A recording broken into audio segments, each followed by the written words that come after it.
Hello everyone, मैं हूं शिवाली और आप देख रहे हैं नॉलेज प्लस यूट्यूब चैनल। तो आज हम आपके लिए लेके आए हैं ट्रिपल सी ऑनलाइन क्लास 6। अभी तक इससे पहले 1 2 3 4 5 तक क्लासेस हम बना चुके हैं, जिसे आप हमारे चैनल पर ट्रिपल सी ऑनलाइन क्लासेस की प्लेलिस्ट में जाकर देख सकते हैं। तो चलिए स्टार्ट करते हैं। Generation of computer.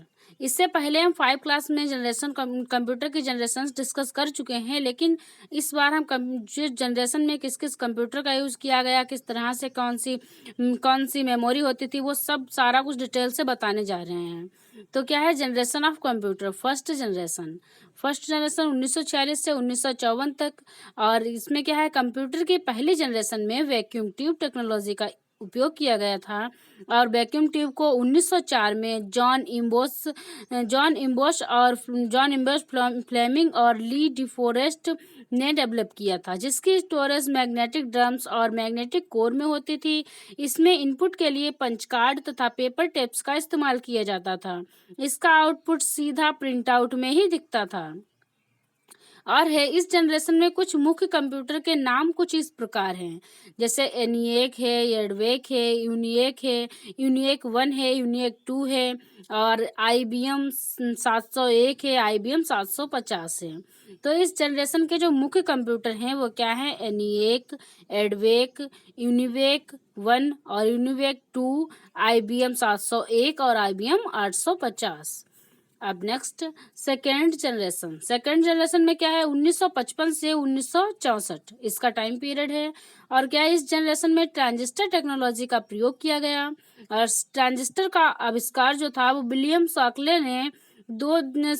शॉकले ने कब किया था? सन 1947 में किया था। और इसमें क्या है, प्राइमरी मेमोरी जो थी वो मैग्नेटिक कोर है और सेकेंडरी मेमोरी मैग्नेटिक टैप। फिर है इसमें भी इनपुट जो था वो इनपुट के लिए पंच कार्ड और पेपर टेप का ही यूज किया जाता था।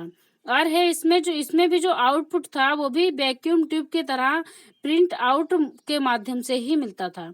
सिंपली क्या है कि ट्रांजिस्टर ने वैक्यूम ट्यूब को रिप्लेस कर दिया, मतलब वैक्यूम ट्यूब की जगह पे अब ट्रांजिस्टर इस्तेमाल होने लगे थे।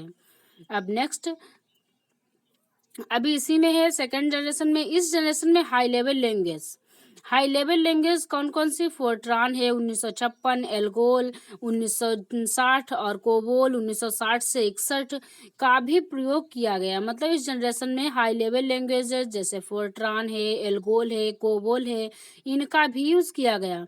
और इस जनरेशन के कुछ मुख्य कंप्यूटर हैं, कौन कौन से? IBM 1620, IBM 1401 और IBM 7094 और CDC 1604, CDC 3600 और यूनिवेक 1108। ये सभी क्या है, इस जनरेशन के मुख्य कंप्यूटर हैं। अब नेक्स्ट, थर्ड जनरेशन 1965 से 1974 तक। 1965 से 1974। और क्या था, इस जनरेशन में IC इंटीग्रेटेड सर्किट्स चिप का प्रयोग किया गया, जो कि सिलिकॉन की बनी होती हैं। कई बार एग्जाम में IC की फुल फॉर्म पूछी जाती है, तो क्या होती है? Integrated circuits. कई बार ये भी पूछा जाता है कि IC किस चीज की बनी होती है, तो सिलिकॉन की बनी होती है। कभी पूछा जाता है IC क्या है, तो IC एक चिप है। फिर क्या है, IC का निर्माण 1959 में जैक किल्बी ने किया था। IC का निर्माण किसने किया था? जैक किल्बी ने 1959 में। इसमें प्राइमरी मेमोरी मैग्नेटिक कोर तथा सेकेंडरी मेमोरी मैग्नेटिक डिस्क थी। और क्या है, इस जनरेशन में इनपुट के लिए माउस और कीबोर्ड का प्रयोग किया जाता था। थर्ड जनरेशन में माउस और कीबोर्ड का प्रयोग किया जाने लगा था। और है इस जनरेशन में आउटपुट के लिए मॉनिटर का प्रयोग किया जाता था। मतलब क्या है, मॉनिटर का प्रयोग थर्ड जनरेशन से ही किया जाने लगा। फिर है हाई लेवल लैंग्वेज।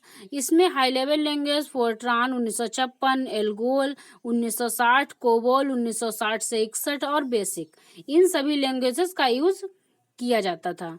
फिर इस पीढ़ी के कुछ कंप्यूटरों के नाम निम्नलिखित हैं। मतलब क्या, जो थर्ड जनरेशन थी उसके कुछ मुख्य कंप्यूटर हैं जो निम्न प्रकार, जैसे कि IBM 360 सीरीज और हनीवेल 6000 सीरीज और PDP पर्सनल डाटा प्रोसेसर और IBM 370, TDC 316, ये सभी क्या हैं, इस पीढ़ी के मुख्य कंप्यूटर हैं।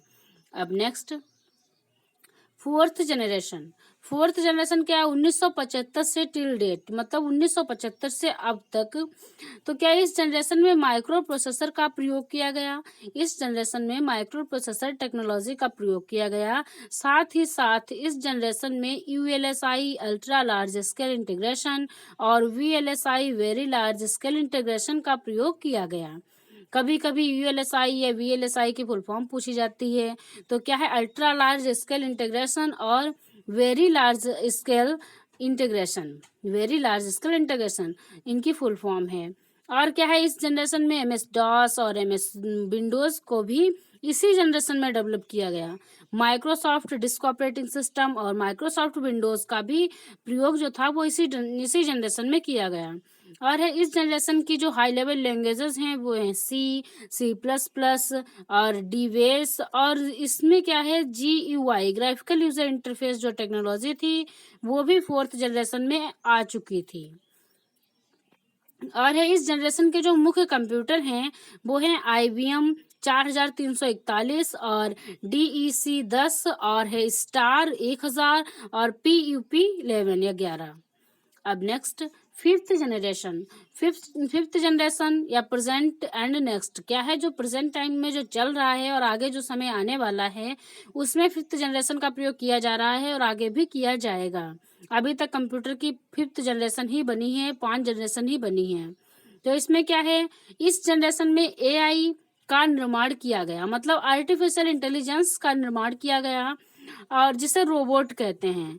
फिर क्या है एडवांस्ड माइक्रो प्रोसेसर का प्रयोग किया गया और फिफ्थ जनरेशन में एडवांस्ड माइक्रो प्रोसेसर का प्रयोग किया गया। जो फोर्थ जनरेशन में माइक्रो प्रोसेसर थे उससे ज़्यादा अच्छी क्वालिटी के माइक्रो प्रोसेसर का प्रयोग किया गया। और है इस जनरेशन में सभी हाई लेवल लैंग्वेज तथा नेचुरल लैंग्वेज का प्रयोग किया गया। और इस पीढ़ी के मुख्य कंप्यूटर जो थे वो निम्न प्रकार हैं, जैसे डेस्कटॉप, लैपटॉप, नोटबुक और अल्ट्रा बुक और क्रोम बुक, इन सब का प्रयोग किया है फिफ्थ जनरेशन में किया गया। मुख्य कंप्यूटर कौन कौन से, desktop, laptop, notebook, ultra book और क्रोम बुक। तो आज की क्लास पूरी हुई, तो डिस्कस कर लेते हैं आज के क्वेश्चंस के बारे में और आई होप आप लोग इनके आंसर्स हमें कमेंट बॉक्स में सेंड करेंगे। तो क्वेश्चंस क्या हैं, पहला क्वेश्चन है कंप्यूटर कौन सी भाषा समझता है? कंप्यूटर कौन सी भाषा समझता है? सेकंड है यूएलएसआई की फुल फॉर्म क्या है? थर्ड है सेकंड जनरेशन में किस टेक्नोलॉजी का प्रयोग किया गया? और फोर्थ है AI की फुल फॉर्म क्या है? और फिफ्थ है लैपटॉप किस जनरेशन की टेक्नोलॉजी है?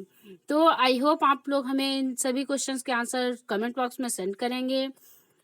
और अगर आपको वीडियो अच्छी लगी हो तो प्लीज़ वीडियो को लाइक करें, शेयर करें और फाइनली हमारे चैनल को सब्सक्राइब करें।